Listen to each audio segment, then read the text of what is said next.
Welcome back everybody to our studies in AQA A-level history. In this lesson, what we're going to do is spend some time talking about society under the reign of Henry VII. Now, we are expected to have some understanding of the relationship between the church, the nobles and commoners, the different kinds of regional division, but for the most part, the most sizable amount of information that you could probably get out of this particular part of the specification is the idea of social discontent and rebellion.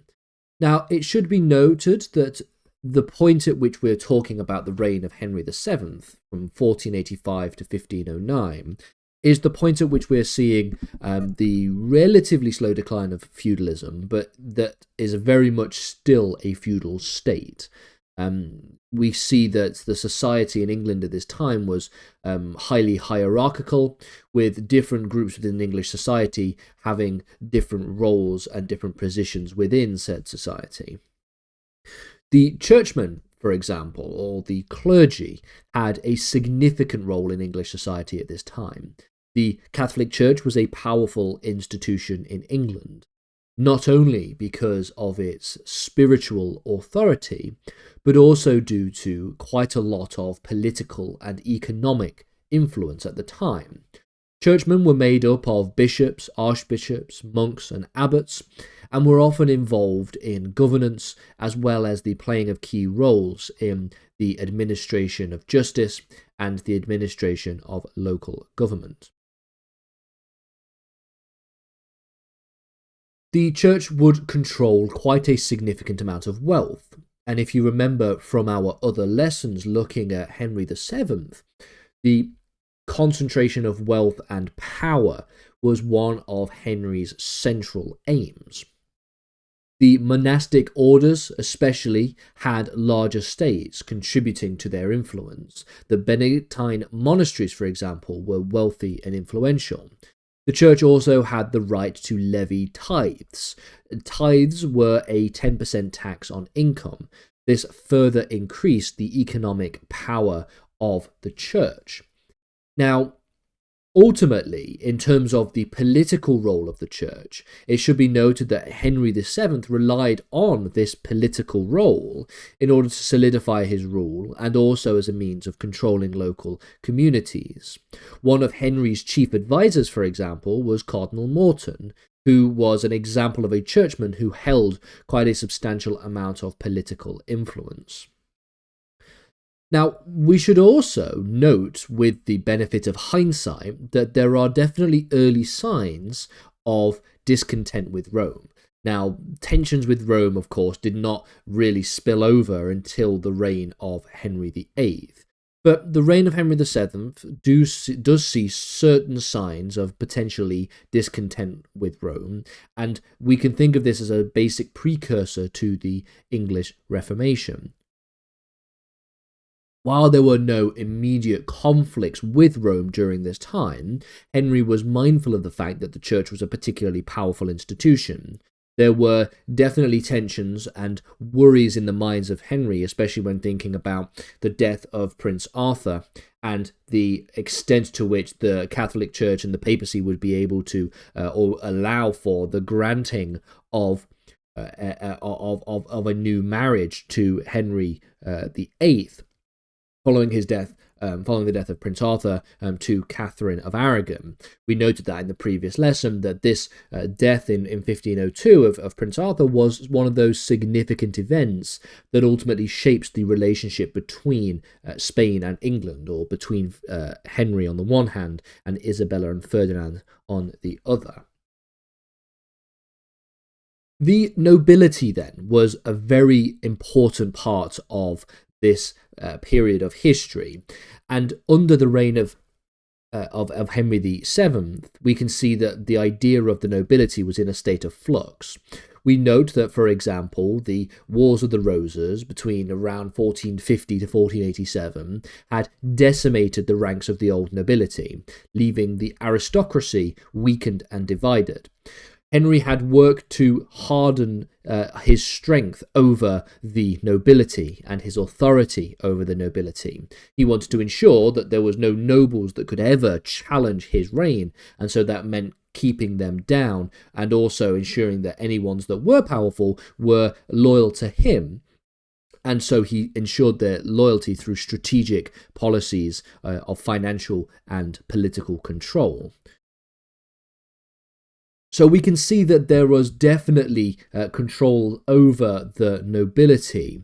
The War of the Roses had decimated a number of the old aristocratic families, and Henry used the so-called, quote, new men, the men from lower social orders who were promoted on the basis of merit, to create a more centralized power structure.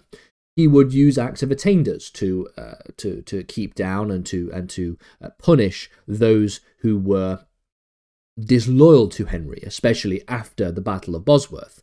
He set the date of his reign to be the 21st of August, the day before the Battle of Bosworth, as a way to essentially label any of the noble families who had fought against him as traitors to the crown. Henry worked to curb power also through the use of bonds and recognizances to ensure that they were loyal to him. The nobility's lands were a primary source of their wealth, and Henry knew that very well, and so he would often use land grants to give title to gain the loyalty of lesser nobles. The title of Earl and Duke was now granted with caution, and most nobles relied on the monarchy to maintain their own power and their own influence. The most powerful nobles, such as the Duke of Norfolk or the Earl of Oxford, who was a very key general in the military campaigns of Henry VII, had significant control within different regions of England, especially in the north and the east of England, particularly the north of England, where the Duke of Norfolk existed, as a way to try and curb any kind of Yorkist sympathies, where, of course, the Yorkists maintained the majority of their control.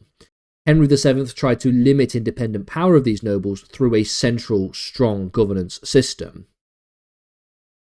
Nobles were also expected to attend the royal courts, and those who were in the king's favour were rewarded with positions of influence, and we see this by looking at the members of the king's council or the governors of the various different regions, people like the Earl of Norfolk, people like the Earl of Oxford, and people like Empson and Dudley, for example, people who were either promoted or were already members of noble families who would be able to wield significant power in government and in council. The majority of the population, though, were commoners. This included peasantry, the artisan class, merchants, and labourers. Their lives were heavily influenced by the agricultural economy, and they had very little in terms of rights and freedoms. The economy under Henry VII did grow, with the wool trade being a crucial part of very crucial part of the economy itself. There were also improvements in trade, both international and domestic. Port cities like London and Bristol became more and more important. However, poverty and harsh conditions still would continue to be widespread, and many of the commoners' lives were quite precarious. In terms of agriculture, of course, the rural economy was still largely feudal, though there was some growth in market towns and the development of what would appear to be a growing, complex economy. The growth of towns and cities led to a more vibrant urban economy. The emerging of a merchant class begins to take place under the reign of Henry VII. Commoners who lived in towns could work as craftsmen, as tradesmen, and as shopkeepers, and they were still often at the mercy of economic fluctuations, as well as the power of the nobility, gave a certain sense of distinctiveness compared to that of the rural workers on farmlands. Commoners often had very little rights and were heavily dependent on the local lord or the crown for their protection. They suffered exploitation, injustice, and often these things would be skewed towards that of the rich. In terms of regional divisions, then, we can see that the north of England was often resistant to the central authority of the crown. This is where we see the strongholds of Yorkist sympathies.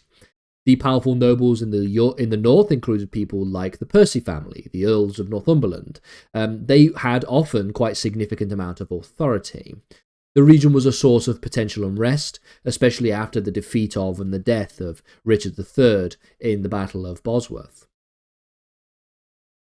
When it comes to the south and the west of England, these were relatively easier for Henry VII to control.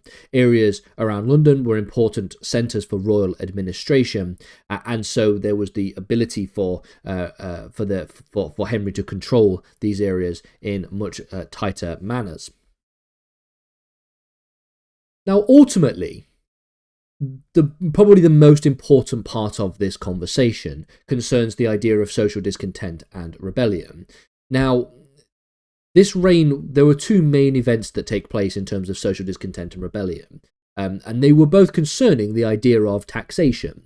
The first of which was in 1489 and the second was in 1497. What I'm going to do for you is present a timeline of all of the social discontent and rebellion, including the dynastic cases.